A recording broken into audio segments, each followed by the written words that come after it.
বাঙালির প্রাণের উৎসব দুর্গোৎসবের আরও বাকি প্রায় ৭৫ দিনের বেশি সময়। তবে এখন থেকে পুজোর প্রস্তুতি শুরু করে দিল গোপীবল্লভপুরের ছাতিনাশোল সার্বজনীন দুর্গোৎসব কমিটি।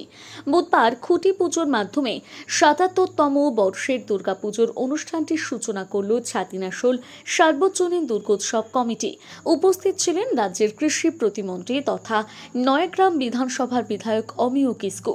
এদিন মন্ত্রীর উপস্থিতিতে পুজো কমিটির কর্মকর্তারা ব্রাহ্মণ পুরোহিত দিয়ে পুজো পাঠ মাধ্যমে এবছরের খুঁটি পুজো করেন। কমিটির পক্ষ থেকে জানানো হয়, এবছর থিমের মণ্ডপ তৈরি হবে। ছাতিনাশোল সার্বজনীনের এবছরের থিম সবথেকে বড় দুর্গা।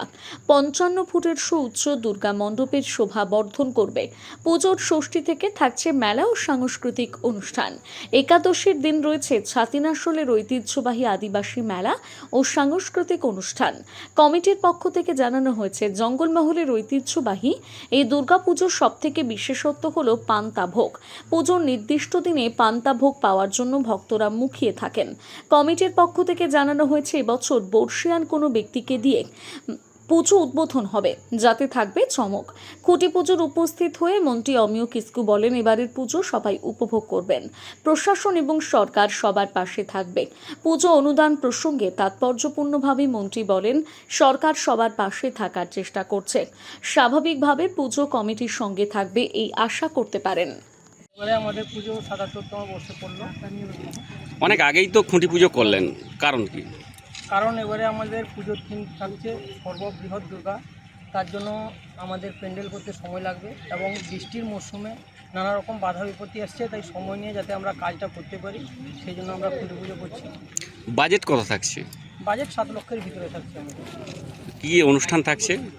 অনুষ্ঠান থাকছে সাংস্কৃতিক অনুষ্ঠানের মধ্য দিয়ে পুজোর শুরুয়াত হবে ষষ্ঠীর থেকে, এবং আমরা আশা করছি ষষ্ঠী দিন যেদিন উদ্বোধন হবে বিশেষ কোনো চমক রাখার জন্য কোনো বর্ষিয়ান কাউকে দিয়ে আমাদের পুজো উদ্বোধন করার, এবং এলাকার সবাইকে নিয়ে আমাদের এই পুজো যাতে সুসম্পন্ন হয় তার চেষ্টা করব। এবং আমাদের সৌভাগ্য, আজকে আমরা আমাদের এলাকার মাননীয় বিধায়ক সাহেবকেও পেয়েছি। উনি এসে উপস্থিত হয়েছেন আমাদের পুজোর খুঁটি পুজোতে। আমরা তার জন্য খুবই কৃতজ্ঞ। এবং আমাদের এখানে উপস্থিত আছেন আমাদের পুজো কমিটির সভাপতি সম্মানীয় স্বপন কুমার রথ মহাশয়, ওনার কিছু বলার জন্য। গরিব এলাকা, এখানে আমাদের এই পুজো নিয়ে ইতিহাস আছে। আমরা এখানে একটাই পূজা হতো গোপীবল্লভপুরে, কিন্তু কোনো এক সময় দেখা যায় সেখানে প্রচণ্ড ভিড় হওয়ার জন্য আমাদের এই এলাকার মানুষ পুজো টুজো দিতে অসুবিধা হয়। তার জন্য আমাদের যারা বিগত দিনে পূজা করে গেছেন ওনারা সবাই ঠিক করলেন যে আমরা ছাতিনাশোলে একটা পুজোর করব। সেই দিন থেকে আমাদের এই পুজো, যেটা জানি এখনো পর্যন্ত এই মনে হচ্ছে এটাই প্রথম খুঁটি পুজো হবে। মানে পুজো কীরকম কাটবে মনে হচ্ছে?